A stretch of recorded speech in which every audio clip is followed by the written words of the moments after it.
இயேசுவில் இனியவர்களே, நவம்பர் மாத இந்த திருப்பலியை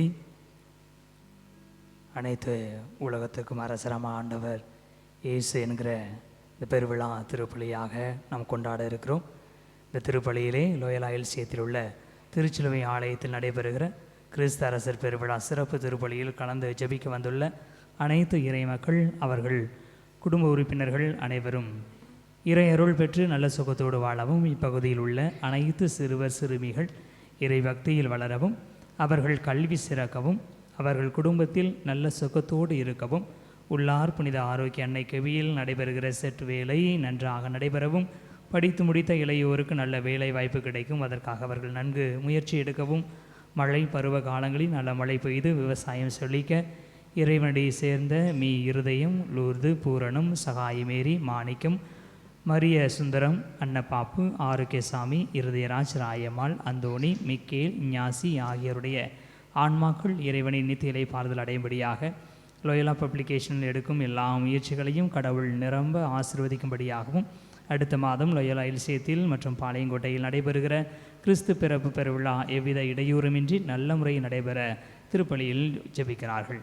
இந்த பலியிலே நாம் நம்முடைய தேவைக்காக, நம்மவர்களுடைய தேவைக்காக பக்தியோடு மன்றாடுவோம். கொல்லப்பட்ட ஆட்டுக்குட்டி வல்லமையும் செல்வமும் ஞானமும் ஆற்றலும் மாண்பும் பெருமையும் புகழ்ச்சியும் பெற தகுதி பெற்றது. இவருக்கே மாட்சியும் ஆற்றலும் என்றென்றும் உரியன. தந்தையே மகன் தூயாவியாரின் பெயராலே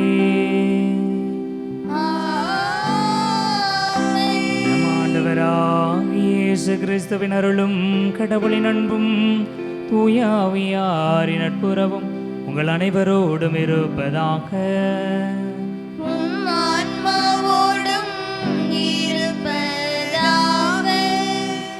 கிறிஸ்து அரசர் பெருவிழா. இனியவர்களே, நமது ஊருக்கு கிறிஸ்துராஜபுரம் என்ற பெயரும் உண்டு. கிறிஸ்துவே நமக்கு ராஜாவாக இருந்து ஆட்சி செய்கிற இடம். இந்த அற்புதமான விழா நமது விழா, நமது ஊரின் விழா. இந்த விழாவை கொண்டாடுகிற பொழுது கிறிஸ்து நமக்கு அரசராக இருக்கிறார் என்பதை நம்புவோம், ஏற்றுக்கொள்வோம். எந்த தலைவன் நல்லவராக இருக்கிறாரோ அவருடைய குடிகளும் நன்மை மிகுந்தவர்களாக இருப்பார்கள். தலைவன் எவ்வளியோ மக்கள் அவ்வளியே என்று சொல்வார்கள். கடவுள் நமக்கு அரசராக இருக்கிறபடியால் நமக்கு உண்மையில் எல்லா விதமான நலன்களும் கிடைக்கும் என்கிற நம்பிக்கையை இன்றைய விழா நமக்கு தருகிறது. எனவே ஆண்டவர் நமக்கு ஆயனாக அரசராக இருக்கிறார். அவருடைய மக்களாகிய நாம் சுபிக்ஷமாக, மகிழ்ச்சியாக, இனிமையாக வாழ்வோம் என்ற நம்பிக்கையில் இந்த பலியில் இணைவோம். தூய மறை நிகழ்வுகளை கொண்டாட நாம் தகுதி பெறும் பொருட்டு தடையாக இருக்கக்கூடிய நம்முடைய பாவங்களை ஏற்றுக்கொள்வோம். எல்லாம் வல்ல இறைவனிடமும் சகோதர சகோதரிகளிடமும் நான் பாவியை ஏற்றுக்கொள்கிறேன். ஏனெனில் சிந்தனையாலும் சொல்லாலும் செயலாலும் கடமையில் தவறியதாலும் பாவங்கள் பல செய்தேன். என் பாவமே, என் பாவமே, என் பெரும் பாவமே. ஆகையால் எப்பொழுதும் கன்னியான புனித மரியாதையும் வானதூதர் புனித அனைவரையும் சகோதர சகோதரிகளையும் நம் இறைவனாகிய ஆண்டவரிடம் எனக்காக வேண்டிக் கொள்ள மன்றாடுகிறேன். எல்லாம் வல்ல இறைவன் மீது இரக்கம் வைத்து நம் பாவங்களை மன்னித்து நம்மை நிலை வாழ்வுக்கு அழைத்து செல்வாராக. ஆமென்.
ஜெனித்த ஆண்டவர் இயேசு கிறிஸ்து இறைவனே. ஆண்டவராகிய இறைவனே, இறைவனின் திருச்செம்மறியே, தந்தையினின்று நித்தியமாக ஜெனித்த இறைவன் மகனே நீ.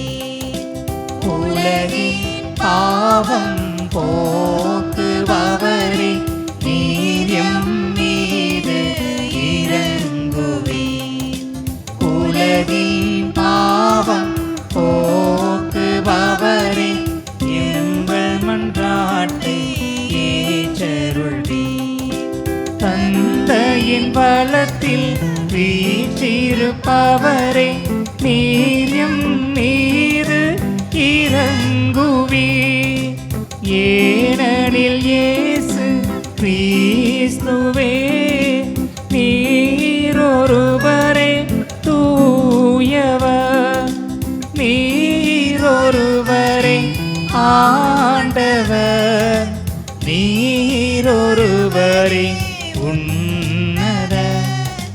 பரிசுத்த ஆவியுடன் தந்தை இறைவனின் மாட்சியில் நீரே.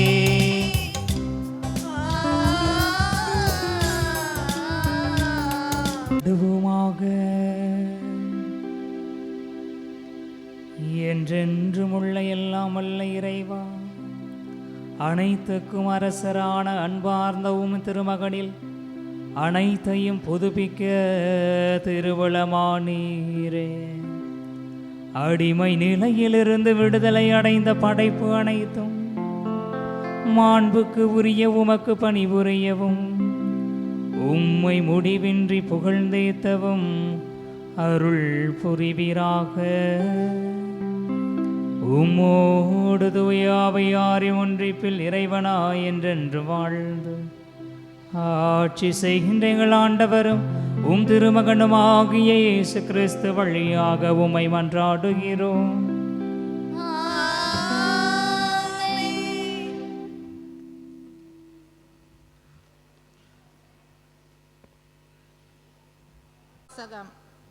மானிட மகனின் ஆட்சி உரிமை என்றும் உள்ளதாகும். இறைவாக்கினர் தானியேல் நூலிலிருந்து வாசகம்.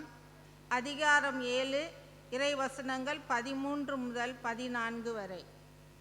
அந்நாட்களில் இரவில் நான் கண்ட காட்சியாவது, வானத்தின் மேகங்களின் மீது மானிட மகனை போன்ற ஒருவர் தோன்றினார். இதோ தொன்மை வாய்ந்தவர் அருகில் அவர் வந்தார். அவர் திருமுன் கொண்டு வரப்பட்டார். ஆட்சி உரிமையும் மாட்சியும் அரசும் அவருக்கு கொடுக்கப்பட்டன. எல்லா இனத்தாரும் நாட்டினரும் மொழியினரும் அவரை வழிபட வேண்டும். அவரது ஆட்சி உரிமை என்றும் உள்ளதாகும். அதற்கு முடிவே இராது. அவரது அரசு அழிந்து போகாது. இது ஆண்டவர் வழங்கும் அருள்வாக்கு. இறைவனுக்கு நன்றி.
வான் வீட்டவரின் அழைப்பை கேட்டேன்.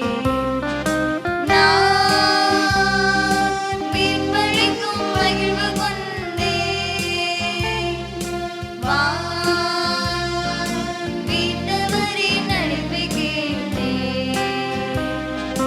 பெற்ற பெரும் வாழ்வை பகிர்ந்து கொள்கவென்று பேசியவர் அனுப்பி வைத்தார். தன் ஆவியையும் உயிரும் தந்தார். இயேசு என்னும் நாமம் பேசுகின்ற போது என் உள்ளம் மகிழ்வு கொண்டது. அதை இசையில் பாடுகின்றது.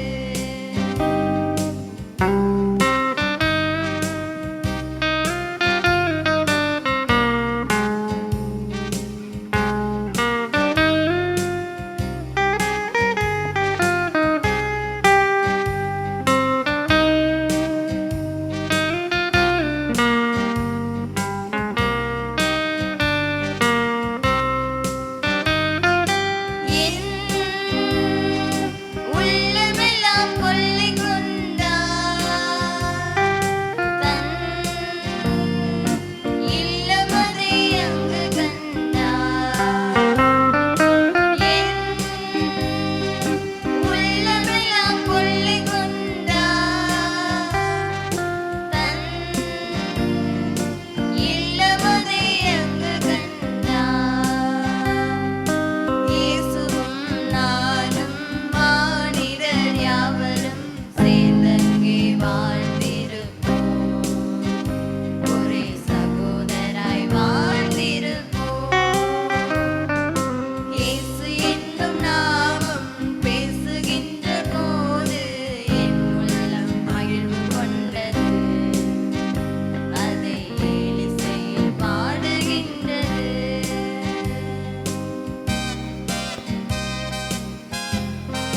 இரண்டாம் வாசகம். மண்ணுலக அரசர்களுக்கு தலைவர் நம்மை குருக்களாக ஏற்படுத்தினார். திருத்தூதர் யோவான் எழுதிய திருவெளிப்பாட்டிலிருந்து வாசகம். அதிகாரம் 1, இறை திருவசனங்கள் 5 முதல் 8 முடிய. கிறிஸ்துவே நம்பிக்கைக்குரிய சாட்சி. இறந்தோருள் முதலில் உயிர் பெற்று எழுந்தவர். மண்ணுலக அரசர்களுக்கு தலைவர். இவர் நம்மீது அன்பு கூர்ந்தார். தமது சாவு வாயிலாக நம் பாவங்களிலிருந்து நம்மை விடுவித்தார். ஆட்சி உரிமை பெற்றவர்களாக, அதாவது நம் கடவுளும் தந்தையுமானவருக்கு ஊழியம் புரியும் குருக்களாக நம்மை ஏற்படுத்தினார். இவருக்கே மாட்சியும் ஆற்றலும் என்றென்றும் உரியன. ஆமென். இதோ அவர் மேகங்கள் சூழ வருகின்றார். அனைவரும் அவரை காண்பர். அவரை ஊடுருவ குத்தியோரும் காண்பர். அவர் பொருட்டு மண்ணுலகின் குலத்தார் அனைவரும் மாரடித்து புலம்புவர். இது உண்மை. ஆமென். அகரமும் நகரமும் நானே என்கிறார் கடவுளாகிய ஆண்டவர். இருந்தவரும் இருக்கின்றவரும் வரவிருக்கின்றவரும் எல்லாம் வல்லவரும் அவரே. ஆண்டவரின் அருள்வாக்கு. இறைவனுக்கு நன்றி. அல்லேலூயா, அல்லேலூயா, அல்லேலூயா, அல்லேலூயா, அல்லேலூயா, அல்லேலூயா. ஆண்டவர் பெயரால் வருகிறவர் போற்ற பெருக. வரவிருக்கும் நம் தந்தை தாவீதின் அரசு போற்ற பெருக. அல்லேலூயா, அல்லேலூயா, அல்லேலூயா, அல்லேலூயா.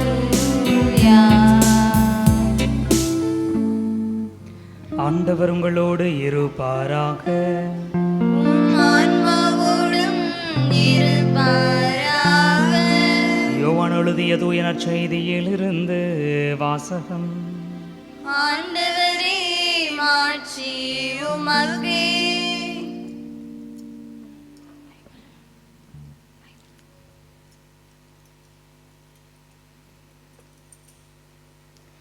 புனித யோவான் எழுதியபடி நம் ஆண்டவர் இயேசு கிறிஸ்துவின் நற்செய்தி 18ஆம் அதிகாரம் 33 தொடங்கி 37 முடிய உள்ள இறை வார்த்தைகள். அக்காலத்தில் பிலாத்து மீண்டும் ஆளுநர் மாளிகைக்குள் சென்று இயேசுவை கூப்பிட்டு அவரிடம், நீ யூதரின் அரசனா என்று கேட்டார். இயேசு மறுமொழியாக, நீராக இதை கேட்கிறீரா, அல்லது மற்றவர்கள் என்னை பற்றி உம்மிடம் சொன்னதை வைத்து கேட்கிறீரா என்று கேட்டார். அதற்கு பிலாத்து, நான் ஒரு யூதனா என்ன? உன் இனத்தவரும் தலைமை குருக்களும் தானே உன்னை என்னிடம் ஒப்புவித்தார்கள். நீ என்ன செய்தா என்று கேட்டான். இயேசு மறுமொழியாக, எனது ஆட்சி இவ்வுலக ஆட்சி போன்றது அல்ல. அது இவ்வுலக ஆட்சி போன்றதாய் இருந்திருந்தால் நான் யூதர்களிடம் காட்டி கொடுக்கப்படாதவாறு என் காவலர்கள் போராடி இருப்பார்கள். ஆனால் என் ஆட்சி இவ்வுலக ஆட்சி போன்றது அல்ல என்று கூறினார். பிலாத்து அவரிடம், அப்படியானால் நீ அரசன்தானோ என்று கேட்டான். அதற்கு இயேசு, அரசன் என்று நீர் சொல்கிறீர். உண்மையை எடுத்துரைப்பதே என் பணி. இதற்காகவே நான் பிறந்தேன், இதற்காகவே உலகிற்கு வந்தேன். உண்மையை சார்ந்தவர் அனைவரும் என் குரலுக்கு செவி சாய்க்கின்றனர் என்றார். ஆண்டவரின் அருள்வாக்கு. கிறிஸ்துவே, உமக்கு புகழ். இயேசுவில் இனியவர்களே, கிறிஸ்து அரசர் பெருவிழா நமது விழா. ஏன் இது நமது விழா? நாம் அரசருடைய பிள்ளைகள் என்றால் இளவரசர்கள், இளவரசிகள். எனவே நமது தந்தைக்கு, நமது அரசருக்கு விழா கொண்டாடுவதால் இது நமது விழா. எனவே விழா மகிழ்ச்சியை கரவொலி எழுப்பி ஒருவர் மற்றவரோடு பகிர்ந்து கொள்வோம். நல்ல சந்தோஷத்தோட. இனியவர்களே, கிறிஸ்து அரசர் பெருவிழா அன்று நமக்கு கொடுக்கப்பட்டிருக்கிற நற்செய்தி வாசகத்தை பார்க்கிறோம். இயேசுவை ஒரு ஆளுநன் கேள்வி கேட்டுக்கொண்டிருக்கிறான். அரசர் என்று இயேசுவை சொல்லுகிற பொழுது அவர் ஒரு குற்றவாளி இடத்திலும் அவரை கேள்வி கேட்கிற ஒரு இடத்தில் இன்னொருவனும் இருக்கிற பொழுது அவரை நாம் அரசர் என்று கொண்டாட முடியுமா என்கிற எண்ணம் நமக்கு தோன்றுகிறது. ஒவ்வொரு விழாக்களிலும் நாம் வாசகங்கள் எடுக்கிற பொழுது அந்த விழாவை மேம்படுத்தி காட்டுவது போன்ற வாசகத்தை எடுக்கிறோம். ஒருவேளை ஒரு நன்றியின் விழாவை நாம் கொண்டாடுவோம் என்று சொன்னால், அல்லது திருமண விழாவை கொண்டாடுவோம் என்று சொன்னால், திருமண நாளை கொண்டாடுவோம் என்று சொன்னால் என்ன நற்செய்தி வாசகம் எடுப்போம்? இயேசு கிறிஸ்து கானாவூர் திருமணத்திலே தண்ணீரை திராட்சரசமாக மாற்றியதை எடுப்போம். முதல் வாசகமாக ஆணும் பெண்ணுமாக அவர்களை படைத்தார். அப்போ எப்பொழுதுமே நாம் என்ன விழாவை கொண்டாடுகிறோமோ அதை மேம்படுத்தி காட்டக்கூடிய ஒரு வாசகத்தை எடுப்போம். கிறிஸ்து அரசர் என்று சொல்லிவிட்டு அவர் அடிமையாக நின்ற ஒரு இடத்தை சொல்லி காட்டுவது ஏன் என்று நாம் ஒருவேளை சிந்திக்கலாம். அவர் கேள்வி கேட்கப்படுகிறார், இன்னொருவர் அவருக்கு தீர்ப்பிடக்கூடிய இடத்தில் இருக்கிறார்.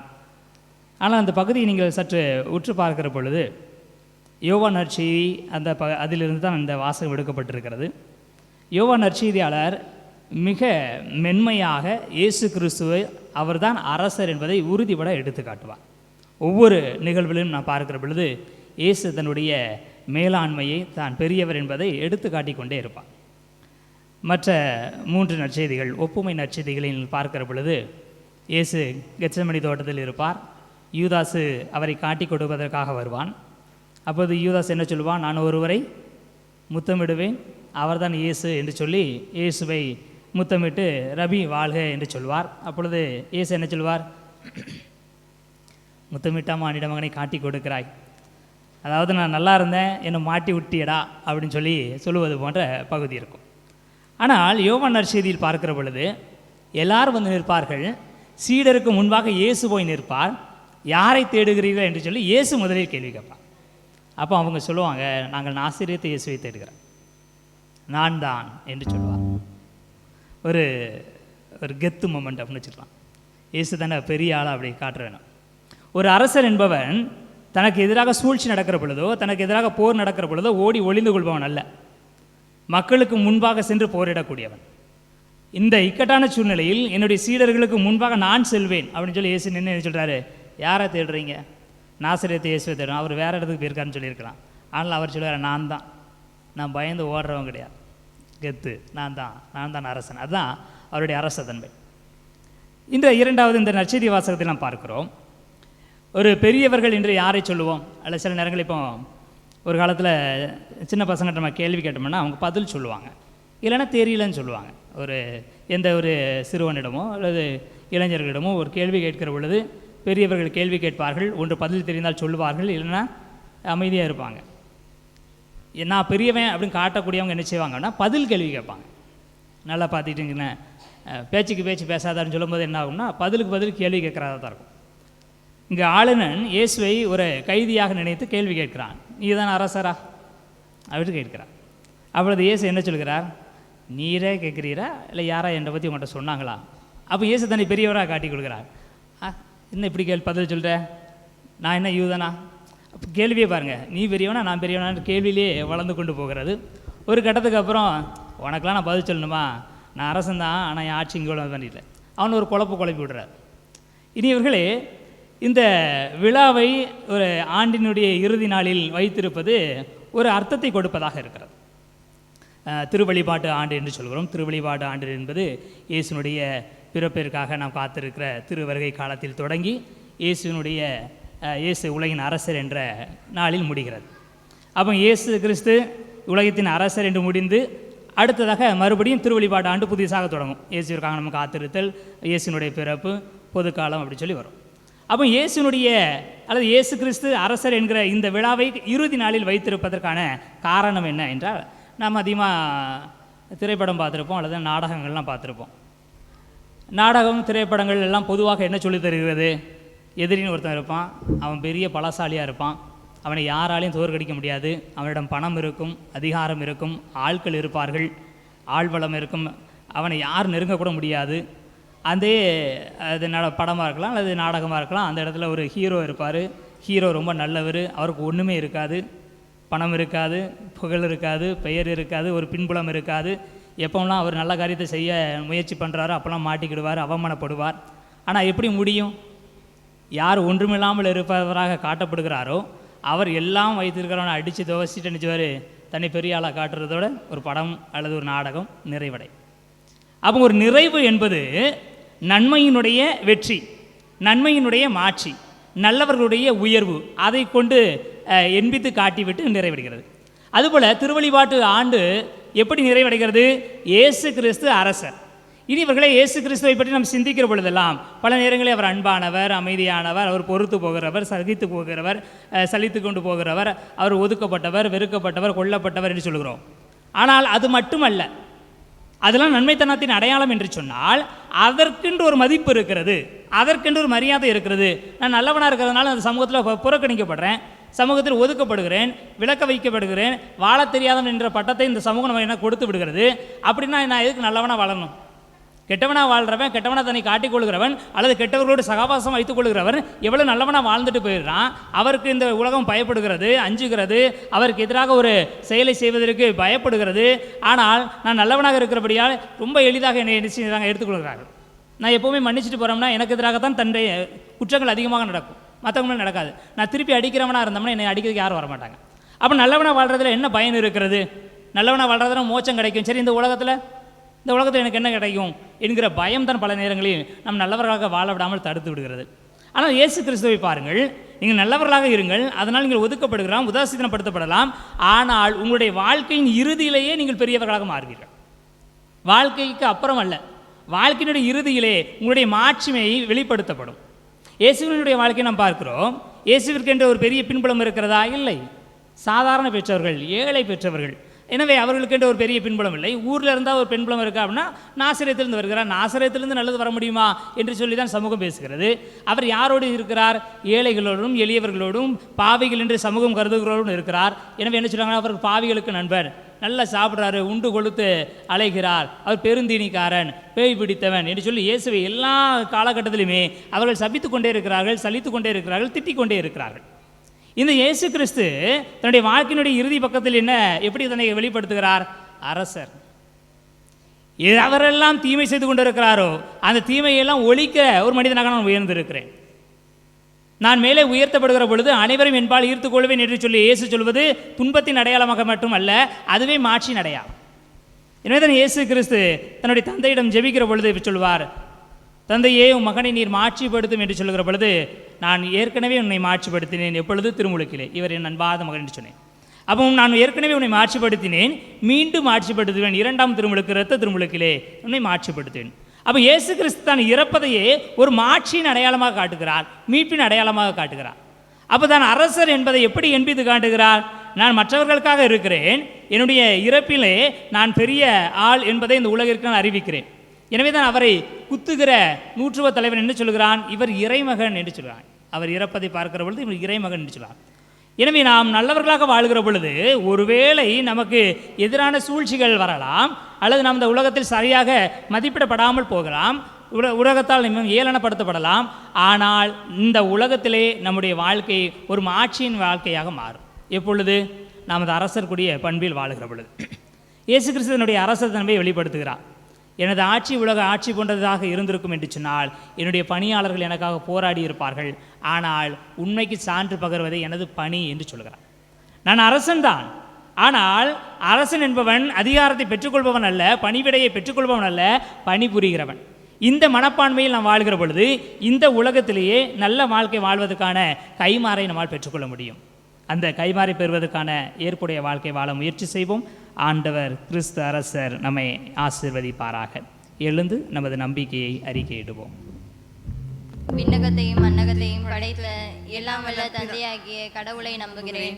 அவருடைய ஒரே மகனாகிய நம் ஆண்டவர் இயேசு கிறிஸ்துவை நம்புகிறேன். இவர் தூய ஆவியால் கருவுற்று கன்னிமரியிடமிருந்து பிறந்தார்.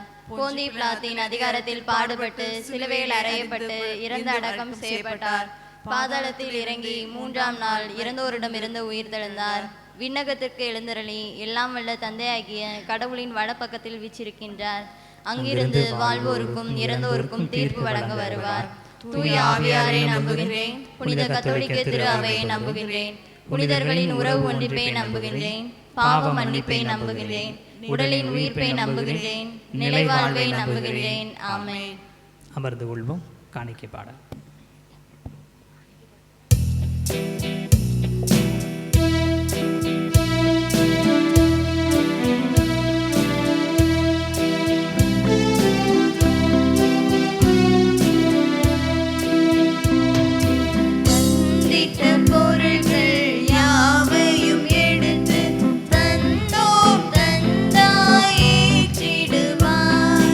தந்திட்ட பொருள்கள் யாவையும்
சகோதர சகோதரிகளை என்னுடையது உங்களுடையதுமான இப்பலியெல்லாம் வல்ல தந்தையாக இறைவனுக்கு ஏற்றதாகும்படி மன்றாடுங்கள். ஆண்டவர் தம் திருப்பேரின் புகழ்ச்சிக்காகவும் ஆட்சிக்காகவும் நமது நன்மைக்காகவும் புனித திரு அவை அனைத்து நன்களுக்காகவும் முதுகை நின்று பலியை ஏற்றுக்கொள்வாராக.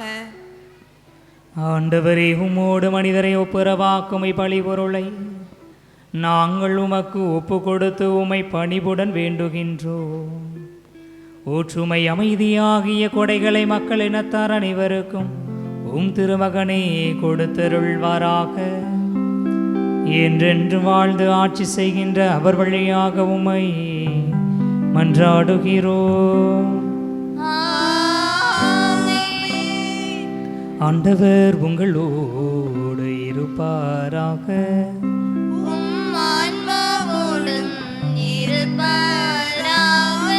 இதயங்களை மேலே எழுப்புங்கள். நம் இறைவனாகிய ஆண்டவருக்கு நன்றி கூறுவோம்.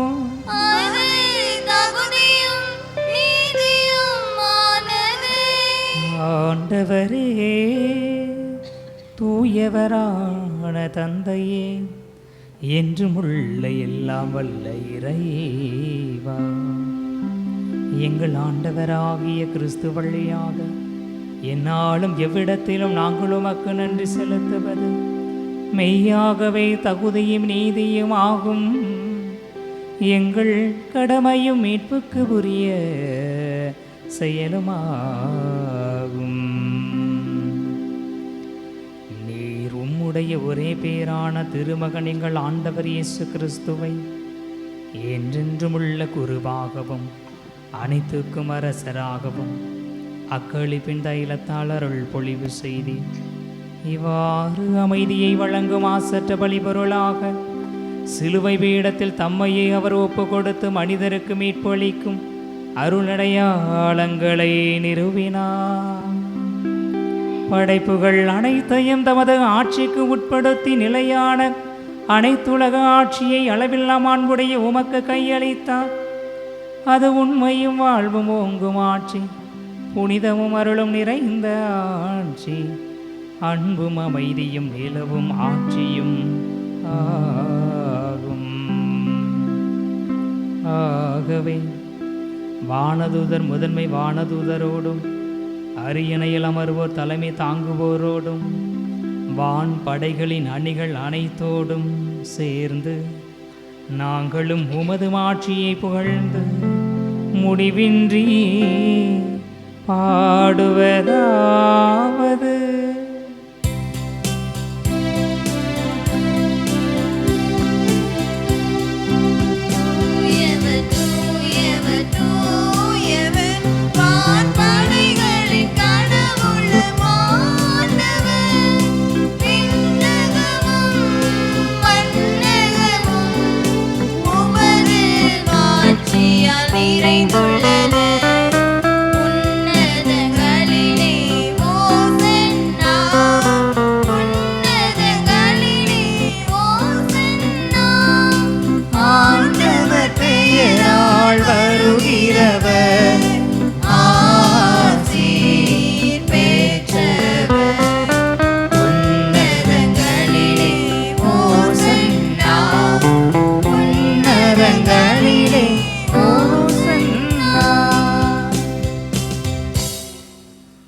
ஆண்டவரே, நேர்மையாகவே தூயவர், தூய்மை அனைத்துக்கும் ஊற்று. ஆகவே உம்முடைய ஆவியை பொழிந்து இக்காணிக்கைகளை தூய்மைப்படுத்த உம்மை வேண்டுகிறோம். இவ்வாறு எங்கள் ஆண்டவர் இயேசு கிறிஸ்துவின் உடலும் இரத்தமுமாக எங்களுக்கு இவை மாறுபனவாக. அவர் பாடுபட உளம் கனிந்து தம்மை கையளித்த போது அப்பத்தை எடுத்து நன்றி செலுத்தி அதை பிட்டு தம் சீடர்களுக்கு அழைத்து கூறியதாவது: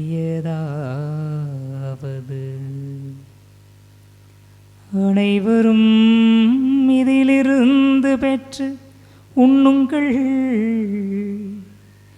ஏனெனில் இது உங்களுக்காக கையளிக்கப்படும் என் உடல்.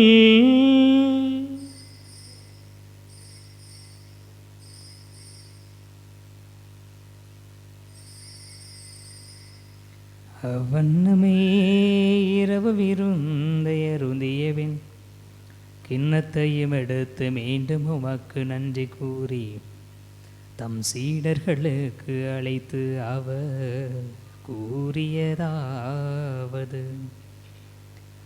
அனைவரும் இதிலிருந்து பெற்று பருகுங்கள், ஏனெனில் இது புதிய நிலையான உடன்படிக்கைக்கு உரிய என் இரத்தத்தின் கிண்ணம். இது பாவ மன்னிப்புக்கென்று உங்களுக்காகவும் பலருக்காகவும் சிந்தப்படும். இதை என் நினைவாக செய்யுங்கள்.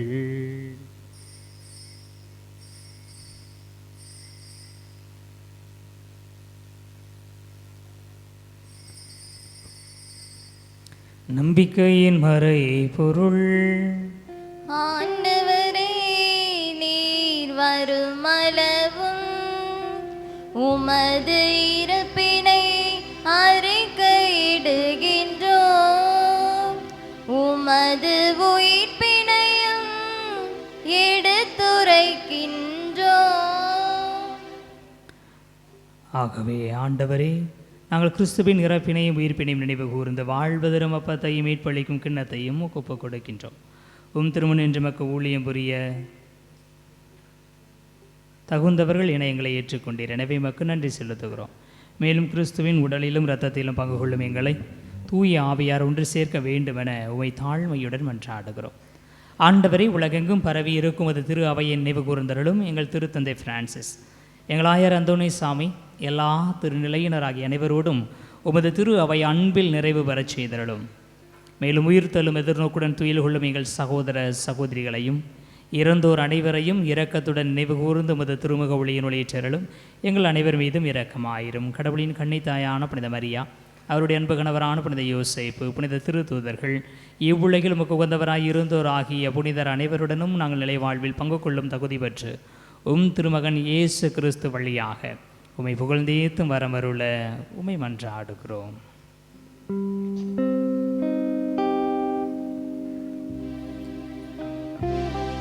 இவர் வழியாக இவரோடு இவரில் எல்லாம் வல்ல இறைவனாகிய தந்தையே,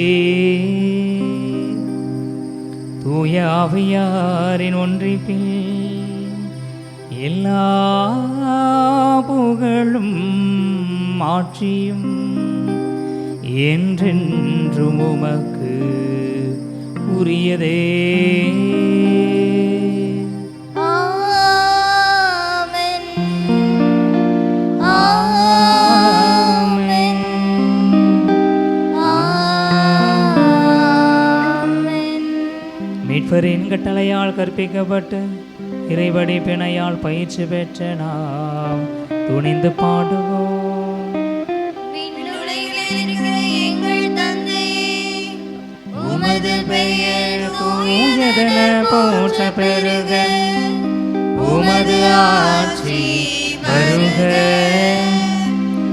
உமது திருவுளம் விண்ணுலகில் நிறைவேறுவது போல மண்ணுலகிலும் நிறைவேறுக. எங்கள் அன்றாட உணவை இன்று எங்களுக்கு தாரும். எங்களுக்கு எதிராக குற்றம் செய்வோரை நாங்கள் மன்னிப்பது போல எங்கள் குற்றங்களை மன்னியும். எங்களை சோதனைக்கு உட்படுத்தாதேயும், தீமையிலிருந்து எங்களை விடுவித்தருளும். ஆண்டவரை, தீமை அனைத்திலும் இருந்து எங்களை விடுவித்து எங்கள் வாழ்நாளில் அமைதியை கனிவுடன் அருள உம்மை மன்றாடுகிறோம். உமது இரக்கத்தின் உதவியால் நாங்கள் பாவத்திலிருந்து எப்போதும் விடுதலை பெற்று யாதொரு கலக்கமுமின்றி நலமாயிருப்போமாக. நாங்கள் எதிர்நோக்கி இருக்கும் பேரின்பத்துக்காகவும் இமைப்பராகி இயேசு கிறிஸ்துவின் வருகைக்காகவும் காத்திருக்கின்றோம். ஏனெனில் ஆட்சியும் வல்லமையும் மாட்சியும் என்றென்றும் உமதே. ஆண்டவரே இயேசு கிறிஸ்துவை, அமைதியை உங்களுக்கு விட்டுச் செல்கிறேன், என் அமைதியையே உங்களுக்கு அளிக்கின்றேன் என்று திருத்தூதர்களுக்கு மொழிந்தீரே. எங்கள் பாவங்களை பாராமல் உமது திரு அவையின் நம்பிக்கையை கண்ணோக்கி உமது திருவுளத்திற்கு ஏற்ப அதற்கு அமைதியையும் ஒற்றுமையையும் அளித்தருள்வீராக. என்றென்றும் வாழ்ந்து ஆட்சி செய்கின்றவர் நீரே. ஆமென். ஆண்டவருடைய அமைதி உங்களோடு என்றும் இருப்பதாக. உம் ஆன்மாவோடும் இருப்பதாக. கடவுள் தருகிற அமைதியை ஒருவர் மற்றவரோடு பகிர்ந்து கொள்வோம்.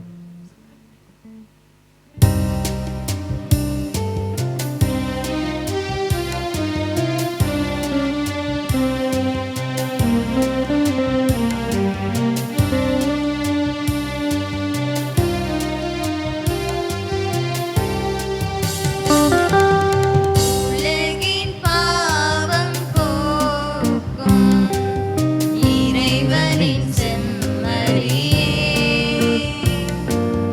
என் மேல் இரக்கம் வையும். உலகின் பாவம் போக்கும் இறைவனின் செம்மறியே, என் மேல் இரக்கம் வையும்.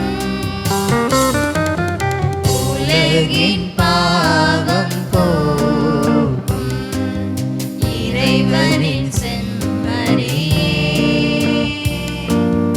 எமக்கு அமைதி அருளும்.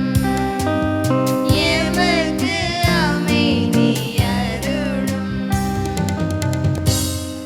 இதோ இறைவனின் செம்மறி, இதோ உலகின் பாவங்களை போக்குபவர். செம்மறியின் விருந்துக்கு அழைக்க பெற்றோர் பேறு பெற்றோர். ஆண்டவரை இடத்தில் வரான் தகுதியற்றவன், ஆனால் ஒரு வார்த்தை மட்டும் சொல்லிடலும் எனது ஆன்மா நம்முடையும் கிறிஸ்துவின் திரும்ப.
என்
காலை வணக்கம். இன்று கிறிஸ்து அரசர் பெருவிழாவை நம்ம இங்கே கொண்டாடுகிறோம். தந்தை தையல் சாமி இருக்கும்போது வேலாஜபுரம் என்ற ஊர் கிறிஸ்துராஜபுரமாக அவர் மாற்றினார்கள். அவர்கள் இருந்த 7 வருடமும் நாங்களாம் அப்போ சின்ன பையங்க, ஊரே திருவிழா கோலம் பூண்ட மாதிரி இருக்கும். ரொம்ப சிறப்பாக இந்த திருவிழா கொண்டாடப்பட்டது. ஒரு கட்டத்தில் எவ்வளவு சிறப்பாக வந்துச்சு அப்படின்னு சொன்னால், இந்த நவம்பர் மாதம் 26ஆம் தேதி பெர்க்மான் சரளப்பர் திருவிழாவை சேசு சபை தந்தையர்கள் கொண்டாடுவார்கள். அதனால் நீங்கள் ஆடி மாதம் வேண்டாம், நம்ம நவம்பர் மாதமே நம்ம என்ன செய்வோம், இந்த கிறிஸ்தவ திருவிழாவை எல்லாம் சேர்த்து நம்ம ஒன்றா வச்சுக்கிடுவோம் அப்படின்னு சொல்லி கூட அவர் ஒரு கருத்தை வைத்தார். அப்பொழுது இருந்த பெரியவர்கள் அப்படி கூடாது சாமி, எங்களுக்கு ஆடி மாதம் திருவிழா என்று தான் பேர், ஆடி மாதம் தான் வேண்டும் என்று அப்படி முடிவெடுத்து சொன்னார்கள். அப்படி விட்டு விட்டார்கள். எதுக்கு சொல்ல வருகிறேன் என்றால், இந்த அளவுக்கு கிறிஸ்தவ திருவிழா மிக பிரபலியமாக நடந்தது. என் வாழ்க்கையிலையும் இந்த கிறிஸ்தவ திருவிழா நான் மறக்கவே முடியாது. காரணம், இந்த கிறிஸ்தவ திருவிழாக்களில் அன்றைய நாட்களில் எங்கள் அப்பா தான், எங்கள் குடும்பம் தான் அதை சிறப்பித்து வந்தது. நான் 10ஆம் வகுப்பு படிக்கும்போது இந்த புது ஆயத்தம், இந்த ஆயத்தம் இருக்கிற புது ஆயத்தம், இதே மாதிரி நம்ம பெர்க்மான் சரளப்பர் கோயிலுக்கு 3 சாமியார்கள் போடக்கூடிய ஆயத்தம், சின்ன பிடத்துக்கு இதே மாதிரி துணி, பெரிய பிடத்துக்கு துணி, சக்ரீஸ் ரூம்லேருந்து வரக்கூடிய 2க்கும் கேட்டன் துணி, வாசகம் வாசிக்கக்கூடிய அந்த ஸ்டாண்டுக்கு துணி எல்லாம் ஒன்று போல் தைத்து நான் கொடுத்தேன். அப்பொழுது மணப்பாட்டிலேருந்து பங்குச்சாமியிட்ட ஊருக்கு உத்தரவு வாங்கிட்டு வரும் பொழுது, சாமி இதை கொண்டு வீட்டில் கொண்டு கொடுத்துட்டு வரேன் சாமின்னு சொல்லும் பொழுது, அவர் கொண்டு வா பார்ப்போம் அப்படின்னு பார்த்தார். பார்த்துட்டு அவர் சொன்ன பதில் இன்னும் நல்ல ஞாபகம் இருக்கிறது. என்னப்பா உனக்கு இந்த வயசுலேயே இவ்வளவு ஆசையா அப்படின்னு கேட்டார். 10ஆப்புல. அப்படியெல்லாம் நாங்கள் ஒரு இறை காரியத்தில் வளர்ந்தோம். அருமையான ஒரு திருப்பலியை நிறைவேற்றிய நமது பங்கு தந்தை அவர்களுக்கு நன்றி கூறுகிறேன். இங்கு வந்து எல்லோருக்குமே நன்றி. குறிப்பாக சிறுவில்லிபுத்தூர்லேருந்து சார் மாதந்தோறும் வந்து விடுகிறார்கள், அவர்களுக்கு நான் நன்றி. இந்த கிறிஸ்தவ திருவிழாவில் இன்னொரு இது, எங்கள் சித்தப்பா துரைராஜ் அவர்களுக்கு உள்ள திருமணமும் கிறிஸ்தவ திருவிழாவுக்கு அடுத்த நாள் தான் திருமணம், திங்கக்கிழமை. கிறிஸ்தவ சுருவம் சப்பரம் வருகிறது. எங்கள் வீட்டுக்கு முன்னாடி, எங்கள் வீட்டு கூரை வீடு தான் உங்களுக்கு தெரியும், அந்த கூரை வீட்டுக்கு முன்னால் நிற்கின்ற பொழுது அந்த சப்பரத்துக்கு காணிக்க வைத்தது முதல்ல அவங்க எங்கள் சித்தி தான் வச்சாங்க. அதனால் இதெல்லாம் மறக்க முடியாது. கிறிஸ்தவ திருவிழாவோடு நான் நெருங்கி இருக்கிறோம். அதை விட மிகப்பெரிய இது என்ன தெரியுமா நினைக்கிறேன், கிறிஸ்தவ திருவிழா அன்றைக்கு நாங்கள் மணப்பாடில் பெரிய கோயில், சின்ன கோயில்னு இருக்குது. பெரிய கோயிலில் ராத்திரி நான், பங்குச்சாமி, அங்கே இருக்கிற வாட்ச்மேன், இந்த 2 பையங்க மடத்திலேருந்து பூந்தொட்டியில் தூக்கிட்டு வந்து அவ்வளோ பெரிய பீடத்தையும் நமக்கு அலங்கரிப்போம். அவ்வளோ பெரிய பீடத்தை மடத்துலேருந்து தூக்கிட்டு அவ்வளோ சந்தோஷமாக பூந்தொட்டி தூக்கி கொண்டு வந்து கொரட்டோன்ஸில் வச்சு வைப்போம். ஏன்னா இப்போ அந்த கிறிஸ்தவ அரசர் அன்னைக்கு அங்கே திருவிழா அன்னைக்கு நாள் முழுவதும் தீவு நெருக்கினை இந்த எழுந்தேற்றம் செய்து வைத்திருப்பார்கள். ரொம்ப அழகாக இருக்கும். கடைசியில் இந்த கிறிஸ்தவ திருவிழா சாயங்காலம் ஆசீர்வாதத்தோடு முடிப்பார்கள். இதெல்லாம் எங்களுடைய நினைவில் இருக்கிறது. கிறிஸ்தவ திருவிழாங்க சொல்லுகின்ற பொழுது இதெல்லாம் எங்கள் மனசில் என்ன செய்யுது, எனக்கு வருகிறது. அதனால் நான் உங்களோட சொல்லுகிறேன். அடுத்த மாதம் 3வது சனிக்கிழமை கிடையாது, பங்கு தந்தைகிட்ட நான் கேட்டுட்டேன். 2வது வாரம் 14ஆம் தேதி கிறிஸ்து பிறப்பு விழா இங்கே கொண்டாடப்படும். ஏனென்றால் அதுக்கடுத்த வாரம் எனக்கு அங்கே இருக்கிறது. அதனால் பாளையங்கோட்டையில் இருக்கிறது. அதனால் ஃபாதர் தயவுசெய்து கொஞ்சம் மாற்றி கொடுங்க அப்படின்னு சொல்லிட்டு தாராளமாக மாற்றிக்கிடுங்க, இல்லை என்ன இருக்குது அப்படின்னு ரொம்ப பெருந்தன்மையோடு எனக்கு சொன்னார்கள். அதனால் தந்தை அவர்களே உங்களுக்கு ரொம்ப நன்றி. அன்று கிறிஸ்துமஸ் திருவிழா ஆண்டு அருமையான குடில்கள் அமைக்கப்பட்டிருக்கும். வழக்கமாக அங்கே ஒரு பெரிய குடில், இங்கே ஒரு குடில் வச்சுருப்போம். நீங்கள் அதவே பார்க்கலாம். நிறைய பேர் எங்கள் வீட்டுகளில் அங்கே வரும்போது, ஐயா உங்கள் வீட்டுக்கு வந்து நான் குடியில் பார்த்தோன்னே பெரிய மனச்சுமையே இறங்கிருச்சியான்னு சொல்கிறவங்களாம் இருக்காங்க. மனச்சுமையே இறங்கிருச்சியா? கிறிஸ்துமஸ் அன்னைக்கு பேருக்கு தாயா நாங்கள் கோயிலுக்கு போனோம் அப்படின்னு சொல்லுவாங்க. இந்த மாதிரி ஒரு கஷ்டம் தீரணும், ஒரு இறை ஆசிரியர் கிடைக்கும்னு நினச்சி நாங்கள் நிறைய பணம் செலவழித்து மெனக்கிட்டு நாங்கள் என்ன செய்தோம், அந்த மாதிரி வைக்கிறோம். அதனால் நீங்களும் அதனுடைய ஆசீர்வாதத்தை பெற வேண்டும். அன்று வருகிறவர்களுக்கு நம்ம திருச்சிலுவை கோயில் ஞாபகமாக ஒரு சிறிய பேக்கும் இதனுடைய காலண்டரும் கொடுக்கப்படும். அடுத்து 1ஆம் தேதி புது வருடம் அன்று எங்கள் அப்பா இறந்த நினைவு 4வது வருடம் புத்தாண்டு திருப்பலி. ஒரு 5 தந்தையர்கள் வருவார்கள். அதுக்கும் நிறைய போன வருஷம் ஏறக்குறைய 800 பேருக்கு மேலே வந்தாங்க. இந்த வருஷம் 1000க்கு மேலே வருவாங்கன்னு எதிர்பார்க்குறேன். அதனால் எல்லாத்துக்கும் போர்வை கொடுக்கப்படும். போர்வையும் ஒரு காலண்டரும் கொடுப்போம். ஜனவரி 5ஆம் தேதி ஞாயிற்றுக்கிழமை ரொம்ப கஷ்டத்துக்கு மத்தியில் நான் செய்துட்ருக்கேன். உள்ளார் கோயில் ஆரோக்கியத்துக்கு தெரியும் நான் எவ்வளோ பணம் கஷ்டப்படுறேன் அப்படின்னு சொல்லி, பிச்சு மணிக்கும் தெரியும். கடைசி கட்டத்தை எட்டும்போது எங்கெங்கேயெல்லாம் தவணை முறையில் கொடுக்க முடியுமா கேளுப்பா, 4 தவணை 5 தவணையாக என்ன செய்வோம், பணத்தை கொடுப்போம் அப்படின்ட்டு அப்படி பேசி வச்சுருக்குறோம். அதனால் உள்ளார் கோயிலையும் 8 மாதத்தில் முடிக்கிறோம். நல்லா பாருங்கள், யோசித்து பாருங்கள், ஒரு கோயிலை 137 அடி நீளம், 40 அடி அகலம், 25 அடி உயரம், அவ்வளோ பெரிய கோயிலை 8 மாதத்தில் முடித்து 5ஆம் தேதி மூவரசர்கள் திருவிழா அன்றைக்கு திறப்புழா 1000 விழா வைக்கிறார்கள். உங்களுக்கு சிவேரி பங்கு தந்தை அவர்கள் நம்மளுடைய பங்கு தந்தை மூலமாக உங்களுக்கு அழைப்பு கொடுப்பார்கள். எல்லோரும் அதில் கலந்து கொள்ளுங்கள். அது ரொம்ப நம்ம குருசுமலை மாதா மாதிரி ஒரு துடியான ஒரு கோயில். வாரத்துக்கு 2 சேலைகள் புதிதாக கட்டுறாங்க மாதாவுக்கு, பட்டு சேலை. வாரத்துக்கு 2 சேலை பட்டு சேலை கட்டுதாங்கன்னா நீங்கள் யோசித்து பார்த்துக்காங்க, கட்டிகிட்டே இருக்கிறாங்க. அப்போ அவ்வளோக்குள்ள மக்கள் செய்கிறார்கள். அது வேளாங்கண்ணி மாதா, நம்ம ஆரோக்கிய மாதான்னு சொல்கிறத விட வேளாங்கண்ணி மாதான்னா நிறைய பக்தி வரும். வேளாங்கண்ணி மாதா அங்கே ஞாயிற்றுக்கிழமை கூடி மட்டும் 1000 வருவார்கள்.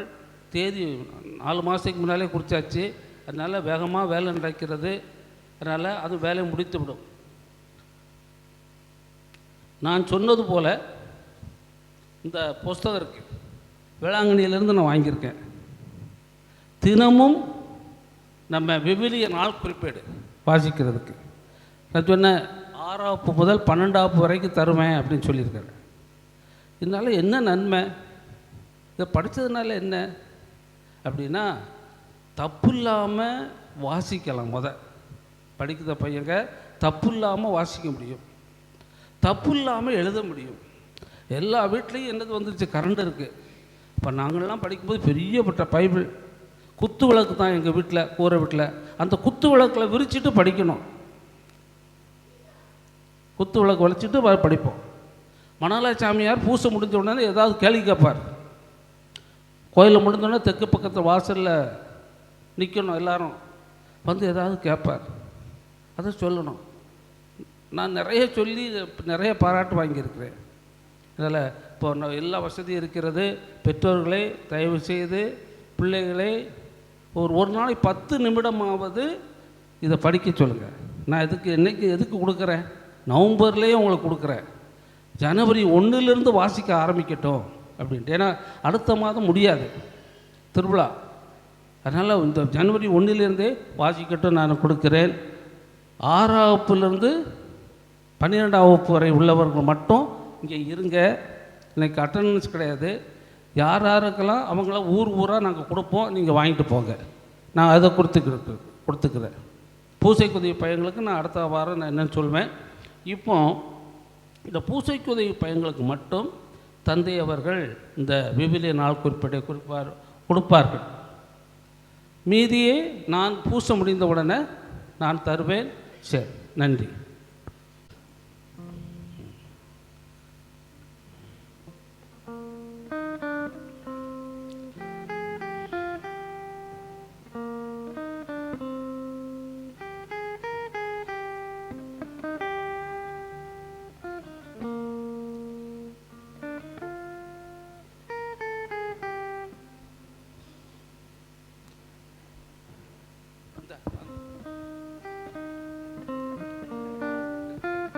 இறுதியாக ஒரு பணி என்றென்றும் அரசராக வீற்றிருப்பார். ஆண்டவர் தம் மக்களுக்கு அமைதியில் ஆசி வழங்குவார். நன்றி கூறி மன்றாடுவோமாக. ஆண்டவரே, சாக வரம் தரும் உணவை உட்கொண்டுள்ள நாங்கள் உம்மை வேண்டுகின்றோம். அனைத்துக்கும் அரசராம் கிறிஸ்துவின் கட்டளைகளுக்கு கீழ்ப்படிவதில் பெருமை கொள்ளும் நாங்கள் அவருடைய விண்ணக ஆட்சியில் அவரோடு என்றென்றும் வாழ ஆற்றல் பெறுவோமாக. உமோடு என்றென்றும் வாழ்ந்து ஆட்சி செய்கின்ற அவர் வழியாக உமை மன்றாடுகிறோம். ஆண்டவர் உங்களோடு இருப்பாராக.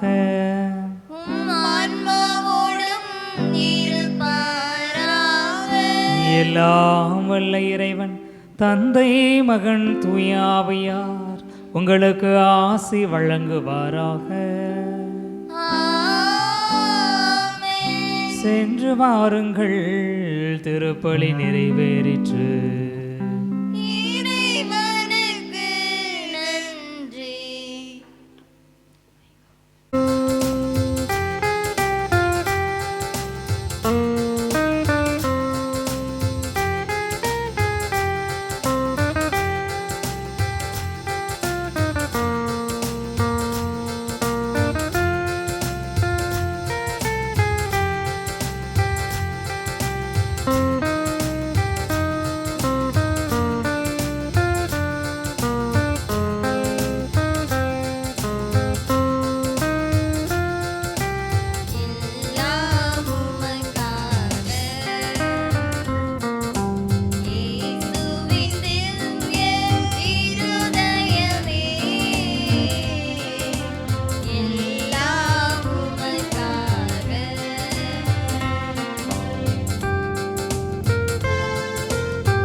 சேசி மகா பரிசுத்த இருதயமே, சேசி மகா பரிசுத்த இருதயமே, சேசி மகா பரிசுத்த இருதயமே, அச்சீச பெருமான் சிலப்பரே, வேளாங்கண்ணி மாதாவே, குருசுமலை மாதாவே, பிதா சுதன் பரிசுத்தாவின் பேராலே